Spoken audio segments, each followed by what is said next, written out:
함께 누리는 큰 기쁨이라는 말씀으로 홍성 목사님 말씀 전해 주시겠습니다. 이번 단기 선교 솔직히 말씀드리면 제가 지금까지 경험했던 단기 선교팀 일정 중에서 제 개인적으로는 가장 소중하고 의미 있고 행복한 시간이었습니다. 하나님 말씀인 성경을 나누는 것보다 더 큰 기쁨은 없을 것 같습니다. 기쁨이라는 단어는 헬라어로 카라라고 합니다. 이 단어는 우리가 일반적으로 느끼는 그런 유의 기쁜 감정도 표현하지만 성경에 기록된 이 기쁨이라는 단어는 거의 대부분 주님과의 관계 속에서 느끼는 기쁨에 대해서 표현하고 있습니다. 말씀을 받는 기쁨, 부활의 주님을 만나는 기쁨, 주님 안에 있는 기쁨, 약속이 성취되었을 때의 기쁨, 귀신을 내쫓을 때의 기쁨, 잃은 것을 찾았을 때의 기쁨, 그리고 성령 안에서 누리는 기쁨, 성령께서 힘을 주셔서 박해를 받을 때도 솟아나는 기쁨, 순교에 대한 기쁨, 신부가 신랑의 음성을 들을 때의 기쁨, 슬픔을 대신하는 기쁨, 위로받고 안심하게 될 때의 기쁨 등을 이 카라라는 단어가 사용되고 있습니다. 본론으로 바로 들어가서요. 우리가 함께 읽은 사도행전 8장 말씀은 사마리아 성에 임한 큰 기쁨에 대해서 기록하고 있습니다. 4절에 나오는 흩어진이라는 이 단어는 씨를 뿌릴 때 흩어 뿌리는 의미로 사용되는 단어입니다. 그러니까 우리 주님은 박해의 상황 속에서 제자들을 흩어 놓으실 때 그냥 목적 없이 흩어 놓으신 게 아니라 복음을 온 땅 가운데 흩어 뿌리면서 복음의 씨앗을 심으시기로 작정하신 것입니다. 박해로 흩어진 제자 중에 예루살렘 초대교회 7 집사 중 한 분이었던 빌립 집사가 있었습니다. 빌립 집사는 사마리아 성으로 내려갔습니다. 사마리아인들에게 예수 그리스도를 전했습니다. 빌립은 그곳에서 표적을 행했습니다. 나사렛 예수의 이름으로 귀신도 내쫓고 많은 중풍병자를 고치고 걷지 못하던 사람도 낫게 되는 기적을 행했습니다. 그때 사마리아 성에 큰 기쁨이 생겨났습니다. 우리 8절 말씀 함께 읽겠습니다. 시작. 그 성에 큰 기쁨이 있더라. 오늘 우리가 사는 우리 이 지역, 우리 마을, 우리 동네, 우리 삶의 자리에도 이런 큰 기쁨이 넘쳐나면 좋겠습니다. 사마리아 성에 생겨난 이런 큰 기쁨을 우리가 어떻게 우리 삶의 자리에서 누릴 수 있을지 오늘 읽은 본문 말씀 중심으로 함께 생각해 보겠습니다. 첫째, 예수 그리스도의 복음이 선포되는 곳에 큰 기쁨이 있습니다. 우리 4절과 5절 말씀 함께 읽겠습니다. 시작. 그 흩어진 사람들이 두루 다니며 복음의 말씀을 전할새 빌립이 사마리아 성에 내려가 그리스도를 백성에게 전파하니. 아멘. 빌립은 박해로 인해서 흩어지면서 사마리아 땅에 복음 전할 기회를 붙잡았습니다. 그것이 곧 주님께서 원하시는 일이고 자신에게 주어진 사명임을 확신했습니다. 거침없이 사마리아인들에게 복음을 전했습니다. 그리스도 이름의 능력으로 표적을 행했습니다. 그때 사마리아 성에 변화가 생겨났습니다. 그들의 삶에 변화가 일어났습니다. 병든 자가 치유됐습니다. 그리스도의 마음으로 낮은 곳으로 나아간 빌립을 통해서 예수 그리스도의 능력이 나타났습니다. 그래서 그 성에 큰 기쁨이 넘쳐났습니다. 복음 전도는 말로만 하는 것이 아니라 우리 입술, 우리 지식, 우리 말의 논리로만 하는 것이 아니라는 사실을 우리가 오늘 말씀을 통해서 알 수 있습니다. 단 한 구절의 말씀을 전하더라도 말씀을 듣는 이에게 진정성 있게 다가갈 때 한 영혼을 정말 불쌍히 여기고 사랑하는 마음으로 주님의 말씀을 전하고 겸손히 말씀의 은혜를 나눌 때 살아 역사하시는 우리 주님의 말씀, 심령과 골수를 찔러 쪼개는 하나님 말씀의 능력이 나타난다는 사실을 우리가 확인할 수 있습니다. 이번 단기 선교팀 부족하긴 했지만 그래도 스리랑카 영혼들을 사랑하는 마음으로 다가갈 수 있었습니다. 여러분께서 기도해 주신 덕분이고 함께 사랑을 모아서 섬겨주신 덕분이라 생각합니다.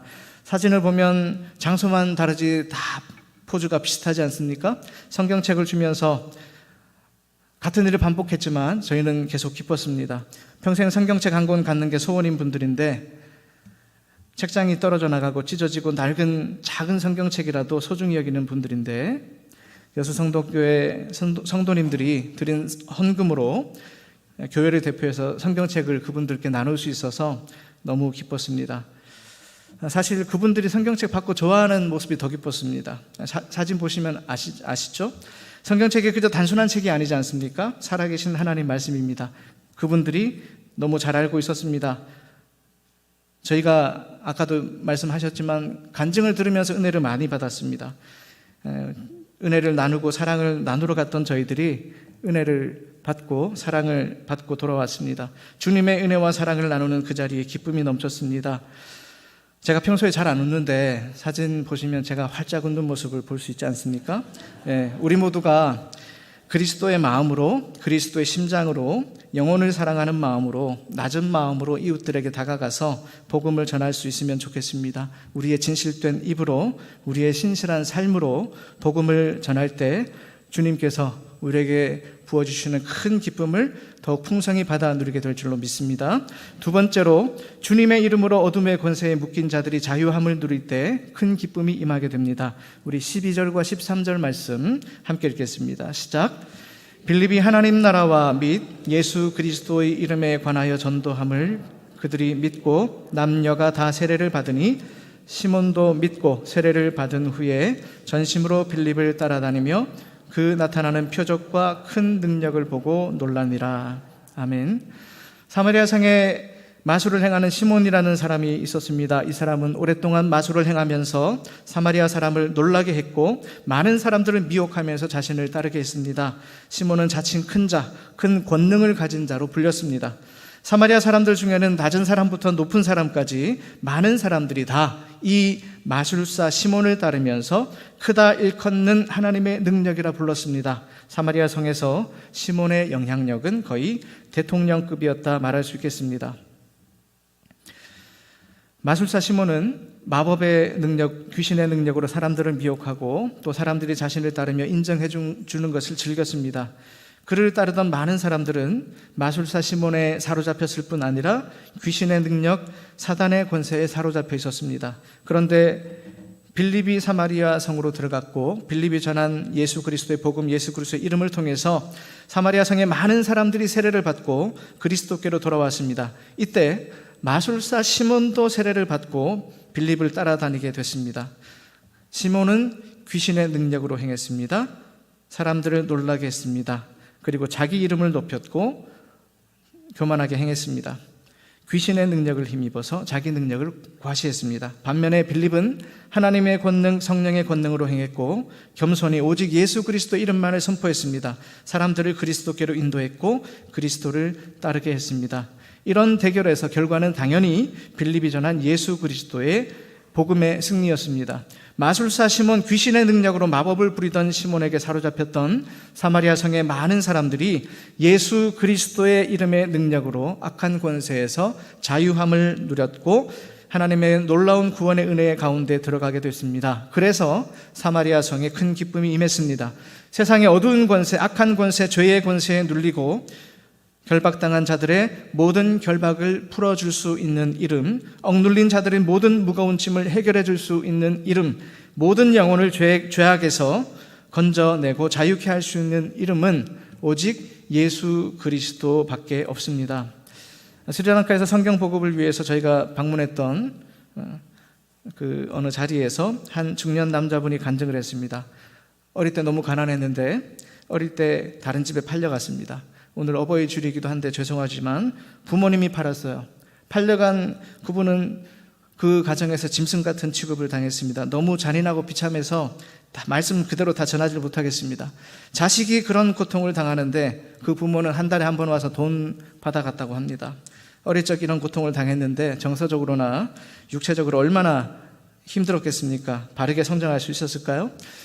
몸도 마음도 병들고 정상적으로 사회생활을 할 수가 없었는데 그러다가 누군가 교회로 안내해 주었고 예배를 드리고 말씀을 듣고 성경을 배우면서 예수님을 만났습니다. 그가 분명히 얘기했습니다. 예수님 덕분에 자신이 회복됐고 치유되었다고 분명히 얘기했습니다. 예수님 안에서 복음의 능력으로 자유하게 됐습니다. 이런 간증을 들으니까 너무 기쁘고 감사했습니다. 예수 그리스도를 믿는 모든 자에게, 복음의 능력을 믿고 의지하는 자에게 자유가 주어졌습니다. 악한 권세, 죄와 사망으로 묶였던 것에서 자유하게 되었습니다. 오늘 우리도 주님 안에서 자유하게 됐습니다. 우리가 누리고 있는 자유로 인해서 늘 기뻐하시고 예수 그리스도의 복음의 능력, 십자가의 은혜를 믿음으로 선포하고 전함으로 믿는 자에게 자유를 주시는 주님 안에서 함께 더욱 풍성한 기쁨을 받아 누리는 우리 모두가 될 수 있기를 간절히 소망합니다. 세 번째로 성령의 질서 안에서 서로 협력할 때 큰 기쁨이 임하게 됩니다. 우리 14절부터 17절까지 함께 읽겠습니다. 시작. 예루살렘에 있는 사도들이 사마리아도 하나님의 말씀을 받았다 함을 듣고 베드로와 요한을 보내매 그들이 내려가서 그들을 위하여 성령 받기를 기도하니 이는 아직 한 사람에게도 성령 내리신 일이 없고 오직 주 예수의 이름으로 세례만 받을 뿐이더라. 이에 두 사도가 그들에게 안수하며 성령을 받는지라. 아멘. 사마리아 사람들이 하나님 말씀을 받고 세례를 받았다는 소식이 예루살렘에 있는 사도들에게 전해졌습니다. 예루살렘에 있던 사도들이 의논을 해서 사도 베드로와 요한을 사마리아 땅으로 파송합니다. 본래 유대인들이 사마리아 사람들과 상종을 안 한다는 것 여러분 잘 알고 계시리라 생각합니다. 그런데 그들이 사마리아 사람들을 찾아갔습니다. 왜 그랬습니까? 예수님이 그러지 않았습니까? 제자들이 사도들이 성령으로 충만해지니까 예수님 닮아가는 거죠. 성령 충만하니까 그들도 예수님처럼 생각하고 예수님처럼 행동하게 된 겁니다. 사마리아 성에 도착한 베드로와 요한은 아직 한 사람에게도 성령이 내리신 일이 없음을 듣고 그들에게 안수하고 그들이 성령 받기를 기도했습니다. 이 두 사도의 기도를 통해서 성령께서 사마리아 사람들 위에 임하게 됐습니다. 성령 충만한 빌립 집사와 사도들이 성령 안에서 서로 존중하고 협력함으로 하나님의 크신 은혜를 경험하게 됐습니다. 사마리아 사람들에게 힘써 복음을 전하고 헌신했던 빌립을 통해서 그리고 베드로와 사도 요한의 협력으로 이방인 사마리아 사람들에게도 성령께서 임하게 된 겁니다. 이방 땅의 사마리아 그곳에도 하나님의 나라의 큰 기쁨이 임하게 되었습니다. 그동안 유대인들이 부정하다며 멀리했던 사마리아 지역은 이제 예루살렘에 머물고 있던 사도들에게도 매우 중요한 사역의 장소가 되었습니다. 사도들은 사마리아 그리스도인들을 주님의 몸된 교회로 인정하고 받아들이게 되었습니다. 초대교회 지도자들이 각자 제 길을 갈 수밖에 없는 형편이었지만 그리스도 안에서 성령 안에서 하나님 말씀 안에서 서로 하나가 되어서 질서 있게 협력을 도모하면서 함께 하나님 나라의 일에 협력했던 것입니다. 하나님의 일, 하나님 나라의 일을 함에 있어서 우리는 내 생각, 내 주장, 내 방식을 버리고 언제나 성령 안에서 연합하고 협력하고 하나가 되어야 하겠습니다. 이번 스리랑카 성경보급 선교 역시 우리 성동교회 모든 성도님들과 대한성서공회 그리고 실론 성서공회가 협력해서 함께 헌신한 결과입니다. 함께 협력하지 않았더라면 이번 성경 나눔 사역은 온전히 감당할 수 없었습니다. 실론 성서공회는 스리랑카 안에서 성경 보급뿐 아니라 어린이 사역, 이웃을 위한 봉사 사역까지 하는 NGO 기관의 역할까지 하고 있었습니다. 영상을 통해서 사역에 대한 프리젠테이션을 보게 됐는데 수혜가 났을 때 정말 수재민들에게 꼭 필요한 먹을 양식과 학생들에게 가방이라든지 학용품 이런 것들을 전달하면서 정말 실질적인 도움을 주고 있었습니다. 대한성서공회는 아까도 얘기하셨듯이 세계에서 가장 많은 성경 인쇄본을 보유하고 있는 기관입니다. 인쇄술과 재지술이 세계 최고 수준이기 때문입니다. 아직 번역되지 않은 언어로 성경을 번역하는 그런 사역도 계속해서 진행하고 있습니다. 이번에 우리 여수성동교회 팀과 대한성서공회, 실론성서공회 팀이 성경 보급 사역을 위해서 함께 다니면서 정이 많이 들었습니다. 서로 돕고 서로 격려하고 서로 존중하고 서로 섬기고 서로 위로하면서 다니다 보니까 정말 힘든 줄은 몰랐습니다. 가기 전에 제가 설교하면서 너무 엄살을 부린 게 아닌가 하는 그런 생각도 들어서 죄송했습니다. 우리 안에 기쁨이 넘쳤습니다. 성령의 은혜 안에서 함께 협력하니까 주님께서 우리에게 기쁨을 더해 주셨습니다. 혹시라도 우리 안에, 우리 교회 안에 마음이 나뉘고 각자 방식, 각자 생각대로 교회를 섬기려 하는 그런 마음이 있다면 성령 안에서, 복음 안에서, 하나님 말씀 안에서 서로 하나가 될 수 있으면 좋겠습니다. 서로 하나가 되어서 한 마음 한 뜻으로 주님의 일을 행함으로 우리 여수 성동교회를 통해서 더 큰 복음의 능력과 구원의 역사가 나타나고 주님 안에서 더욱 큰 기쁨 누리는 우리가 될 수 있기를 간절히 소망합니다. 주는 것보다 받는 것이 복이 있다. 사도행전 20장 35절에 기록된 우리 주님의 말씀입니다. 받을 때보다 나눌 때 복이 있고 기쁨도 배가 됩니다. 이번에 저희 팀이 성경책도 나누고 또 여러분이 마음을 모아주신 덕분에 학용품도 전해주었습니다. 성경책도 나누고 거기에다가 작은 선물까지 나눌 수 있어서 너무 기뻤습니다. 받는 분들, 받는 학생들이 얼마나 환하게 웃으면서 기뻐하는지 그분들의 기쁨을 통해서 저희가 위로받고 감사했고 더 큰 기쁨을 누렸습니다. 저희가 힘들지 않았던 이유 중에 하나가 이런 이유 때문인 것 같습니다. 주님의 사랑을 가지고 하나님 말씀인 성경을 그리고 작은 선물을 나누다 보니까 우리 안에 기쁨이 넘쳐나서 힘들지 않았습니다. 이 기쁨, 이 은혜를 여러분과 함께 이 자리에서 또 나눌 수 있어서 또 기쁩니다. 다음에 또 기회가 있다면 이제 역할을 바꾸어서 여러분 중에서 단기 선교팀으로 참여하시고 가서 또 더 큰 사랑을 나누고 더 큰 기쁨을 경험하고 함께 또 이 자리에서 기쁨을 나눌 수 있기를 주님의 이름으로 축복합니다. 기도하겠습니다.